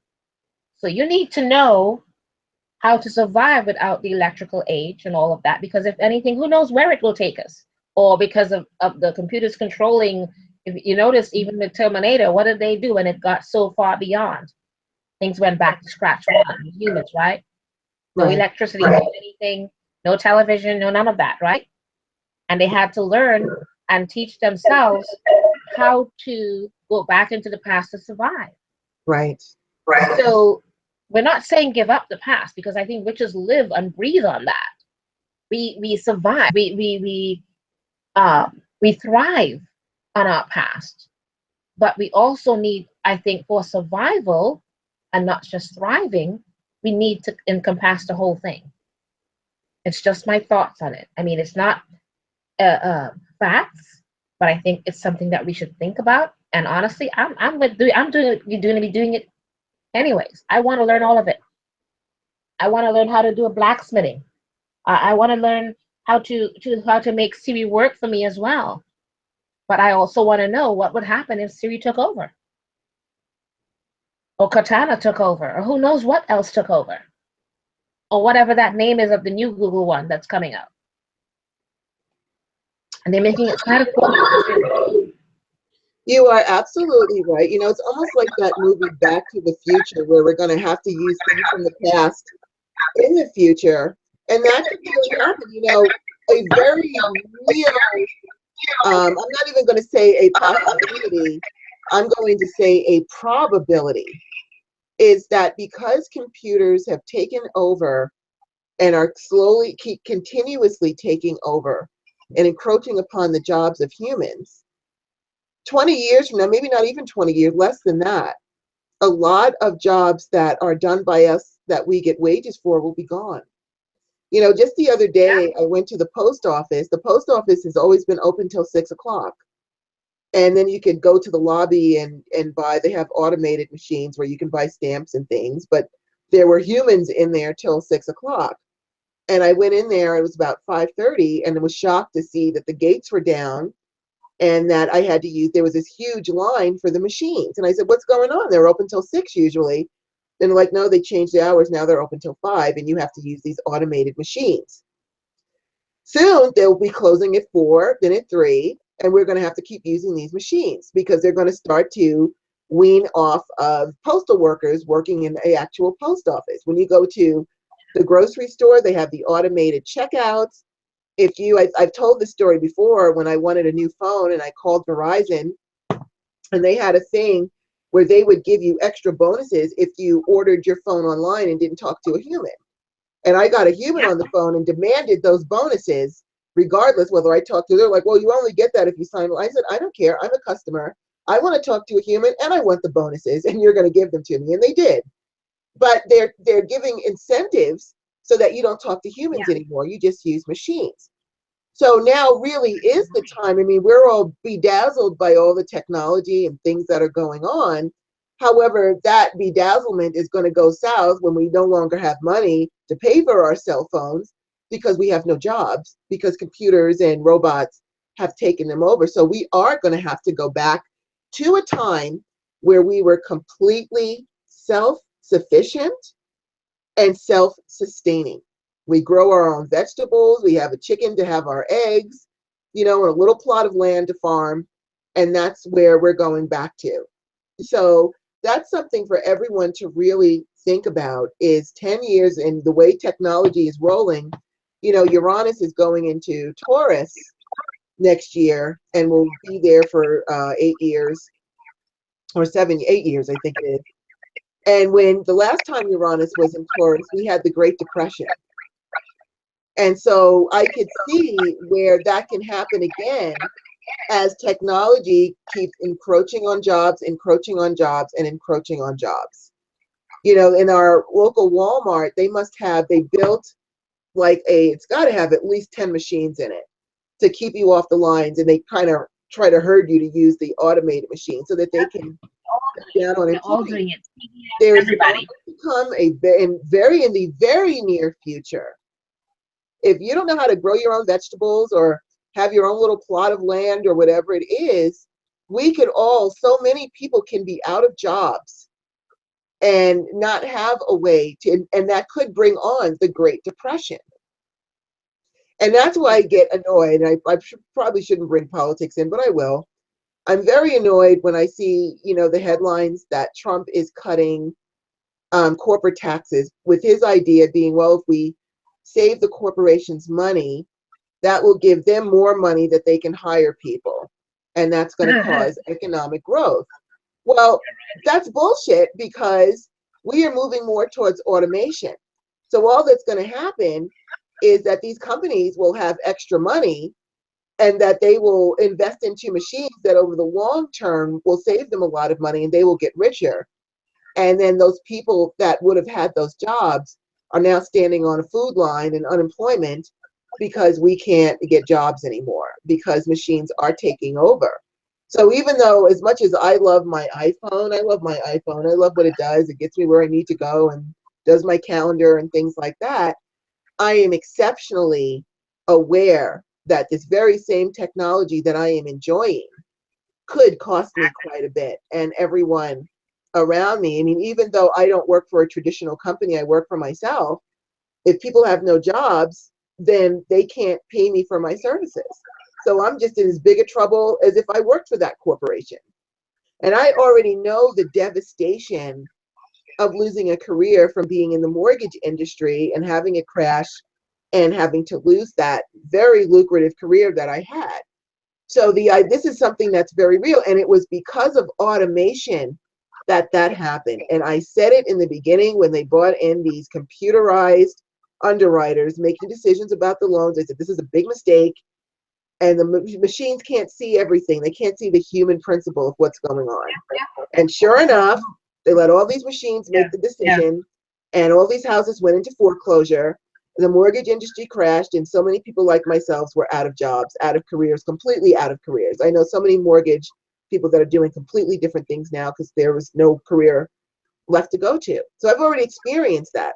So I see this as a very real possibility that soon there's going to be that Great Depression. And now it's even more important for us to practice our craft, learn how to make candles. You know, when you've got a little bit of wax. In the olden days, if you had a little wax left from your candle, you scraped it out and you melted it down to use again for another candle. Learning how to twist cotton for wicks.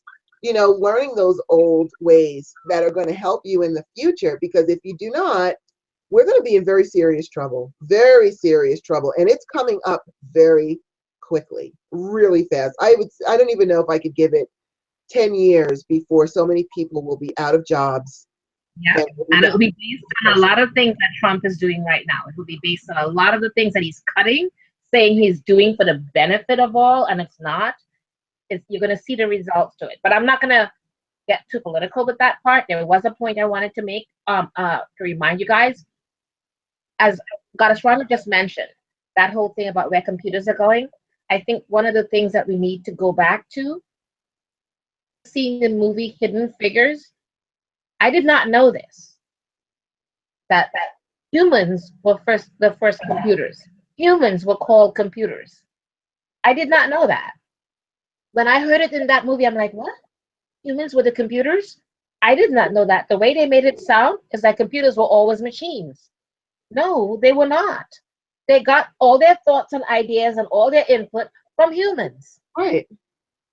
Now computers are running the things and all the inputs and everything to the point where now they are running it. That is true now. And it's getting worse. If we were the original computers, just like we are witches, going back to learning how to do the candle with the wick and all the different things, we need to go back. We need to realize we were that original computers. Learn all those things and educate ourselves. Mm-hmm. Become that learning junkie and learn and educate yourself the olden things. Because I have a feeling that's where we're going to end up. And then you're going to be sitting there on the street, not knowing how to make soap, your candles, your different things, because there'll be no electricity or whatever it is. Mm-hmm. You know, I just think that we need to learn all of it. If nothing happens, then great. But if it does happen, you know how to survive. Exactly. Humans need to learn that they just need to learn how to survive. What if? All the what ifs that you can think of, you know, because we are becoming way too dependent on technology for things. Yes, we are. You know, for just about everything. And we have to really think about it with the mindset that I'm sitting back. I remember buying a book. I wish if I had known we were going to go there with that conversation, I would have brought it here with me. I bought a book recently, and it's called, I think it was called, I think I'll put it out for you guys in the Priestess View group. But the book, the whole concept of it is not just how to make things from ancient times or whatever. What these people wrote a book on, and they said it was back when the horse and carriage days, you know, in Old West, when a lot of people had nothing to survive on. Mm-hmm. The people who lived in the country had to literally make oats from whatever they could find on the land, whatever they can find. There was no set recipe. They just made whatever they had to make. They made beef jerky because they made it from whatever they could make it from, and burned down the fat and different things so that they could survive. Otherwise, they were going to starve to death. They had kids to feed, and they had to come up with whatever the land had. They had to dig up under the ground and find whatever they could, and they made things to survive. Some of them, they made soap, they made different things, and I'm not talking about pour or lie or any of that. I'm talking before that. And I was just so intrigued by it when I saw it online. I said, I want to get that book. And some of the things kind of looks gross the way it's made, but if push comes to shove, I want to learn how to make it. So I bought that book, and I would put it out there for you guys on, when we finish up with the show, I'll put it out there for you. I'll get up and get it. But it's just some things that people should think about, because we need to be aware, because I see it. We see it, not just me, all Goddess Rhonda. I mean, we all see it every day. That's right. Things by one are moving forward, and you really got to wonder where we're going to be next. And when I watch Terminator, movies like Terminator, Universal Soldier, War, what's that one with the war again? I forgot, with the kids that you mentioned earlier. War Games. War Games, and a few others. They're all based on where technology is taking us and the takeover of computers. I've always said that movies, especially not so much shows, but movies, almost are like prophets. I don't know how they come up with the ideas or whatever it is, but they prophetize things that are to come. If you look at when they used to talk about planes flying, there were movies made with it. And they were talking about that happening, and it happened. Each thing, phones without wires, they were talking about that in certain movies before it happened. And we have wireless phones. All of these things are things of portents of things that were supposed to come to be, and they did. So here we are, and we've been watching Terminator and War Games and Universal Soldier and a whole bunch of other movies like that. And they're talking about things that are going to be, to me, in my head, prophetizing. They are prophets, and they're trying to tell us something. And I think we need to wake up and smell the roses kind of thing, and learn as much as we can. And that's what I'm trying to do. Learn as much as I can. I wish I knew how to do blacksmithing, create my own swords and all the different things. You know me and my weapons. I love my weapons. So I wish I could. It's quite the thing. There's a good. I don't know if it comes on anymore. I used to watch this show called Doomsday Preppers, and these were people that were preparing for Armageddon or doom. Or aliens coming and taking over. And I actually learned a lot from those shows. One couple, actually, it was a family. It was the husband, the wife, their children, and children's spouses. They got together and bought a piece of land, and then to save money, instead of buying a house or building a house, you can buy empty box cars, like from trains, the box cars. You could buy one of those for $5,000. So it was cheaper for them. They bought like 4 or 5, I think they bought 8 of them, and stacked them up, and they created a home from these box cars that were really, really cheap. And what they liked about it was the box cars were made of metal, so it provided them with a feeling of safety. And they set the box cars up in a square so that you couldn't get into their little fortress. And they had their goats, and they had set up a natural system of waste where if you flushed your toilet, it got recycled into the ground or something. I can't remember how they pulled it off, but they had this whole recycling thing set up. And you can really learn this. One other guy lived in Los Angeles, and he spent his time combing underneath the bridges and things like that to find edible plants to teach people how to eat in the city. That even in a city as big as Los Angeles, as populated as Los Angeles, if you knew where to look, you could find greens and vegetables and plants that you could eat underneath the bridges and things like that. So just learning, just even if you learn what indigenous plants in your area are edible, just starting right there can help you to know that you can have something to eat if worse came to worse. It is very important for us to look at these things, particularly as witches, because we will probably have to rely on our craft. And when I say craft, I mean, not just our witchcraft of magic, but actual crafting of making things to survive. And learning about those things now is something that's really very way cool. The Amish have nothing to worry about. Nothing has changed for them in hundreds of years. They do not use electricity or any of that. They have made their way all this time based on old ways. So if worse came to worse, they're going to be just fine. We're the ones that need to recognize what we need to do, how to use our craft, how to go back to those olden ways, because it is fast approaching everybody. We don't have that much time left. And what validates it even more is the Uranus in Taurus transit that begins next May. And the last time that Uranus was in Taurus is when we had the Great Depression. And that could happen again if all of our jobs, I mean, we've got this big thing where they're like, oh, make America great again and bring the jobs home. Guess what, dudes?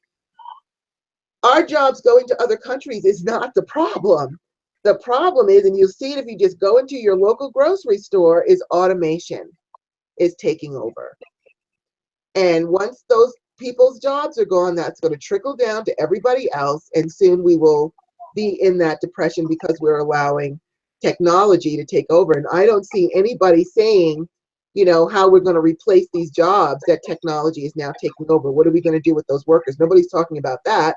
They're just because they're focused on the technology. So where are all these displaced workers going to go?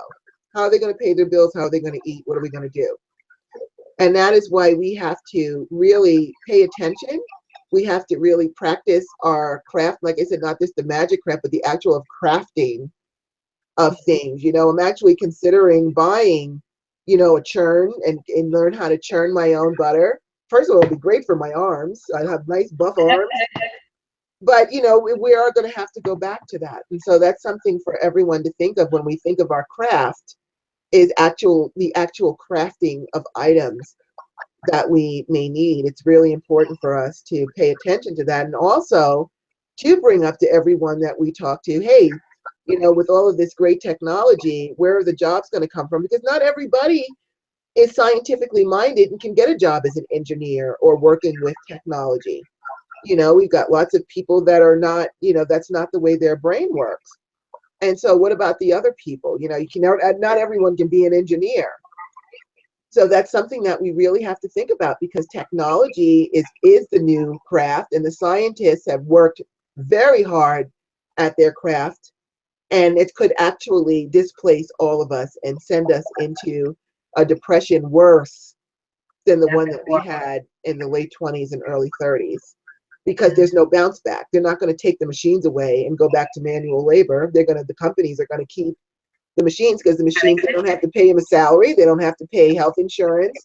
There's no sick days, vacation days, benefits. They're just machines that are just going to work regardless. And, we've seen where this can go. One of my favorite movies is Will Smith's I, Robot. I love that movie, but it's also depicts a frightening future of machines taking over. So it's something that we really have to think about, and also we really need to work and hone our skills as crafty people and start thinking about how will we survive if and when. I shouldn't even say if, I'll say when. How will we survive when machines finally take over most of our jobs and there's no place left for us to work or to make our money? What are we going to do?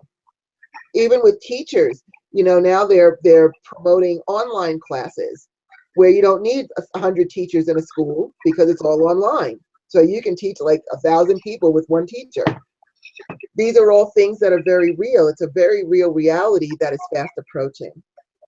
And so now really is the time to start thinking about what you're going to do, and start bringing it up to people, having discussions, talking to the politicians. How are you going to replace those jobs for those people who are not technology minded and can't work those jobs? What are we going to do? What's going to happen with that? So that's really important. It's important for us as stewards to bring it up and talk about it, but also to hone our own skills and learn what we need to do to survive, even if it's just getting one of those. I have a manual can opener. I've been looking for, we used to have one when I was a kid. It was a mixer and you cranked it and it would mix things for you. Start on those manual things that you can use, sternos, cast iron cauldrons and pots that can withstand the fire to boil things. These are all very important things that we need to look at because the future and a very real reality is fast approaching. So it's important for us to hone our skills as actual crafters and be prepared for that. We really is.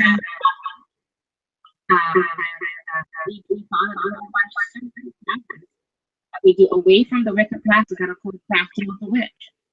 And I think everybody needs to create their own crafting of the witch classes where they have, different things that they go back, you learn it, and you teach each other it because I think we're going to need it. We are going to need it. And it's it would be a fun thing to do, to gather together with your friends, learn how to do all of this stuff yourself, or even combine resources. If you've got a plot of land, to teach everyone how to work it and grow your own, because that's the way it was done. In the olden days, if you had a plot of land, you worked your land, you grew your own crops, you had your chicken for your eggs and, whatever, your vegetables and things like that. That's how they survived in the olden days. My mother had a huge vegetable garden, so did my grandmother, my aunts. They saved a lot of money by having their own stuff. So, one chicken can feed a family of 4. These are just things to start thinking about because it is a very real technology. Technology has really taken over and it's going to continue to take over. And that's going to leave us with not having the jobs that we need to support ourselves. So that's something that we wanted to talk about tonight too. So I see we're pretty much out of time. We didn't get a chance to talk about living the tower card. So we are going to focus next week's show on living the tower card, because with all of these retrogrades going on, my phone is ringing off the hook. It's blown up with texts with people that are going literally out of their minds because of all the stuff that's coming down on their heads with the retrogrades and feel like they are living the tower card. So we will be giving you tips and tricks on how to navigate living the tower card, actually how to look at it with appreciation and work with it so that you can get everything over with quickly and move forward. So we're going to focus on that next week. And maybe we'll just do a whole thing on tarot magic and things like that. That would be fun. We'll do that for next week then. All right, everybody. Well, as always, we so appreciate you, all of the support that you give us. We miss you when we're away. It's just like something, I feel like something is missing when I can't do the show. And I'm always so glad to go and see in the chat room. You guys are there, and we just love you so much. So please enjoy the rest of this Beltane. I haven't announced it to my goddess group yet, which I'm going to do right after this. If you're part of my goddess group, we will be doing our ceremony tomorrow. And I just wish everyone an awesome week and have lots and lots of blessings. And may all of your intentions be fertile, and may you reap an awesome harvest by those things that you are planting in your crops that you're working today. So as always, and be with us. As always, thank you guys very much. Thank you. So as always, we say merry meet, merry part, and merry meet again. Thank you guys so much. Bye, everybody. See you next week. Have a great week. Good night. Bye-bye.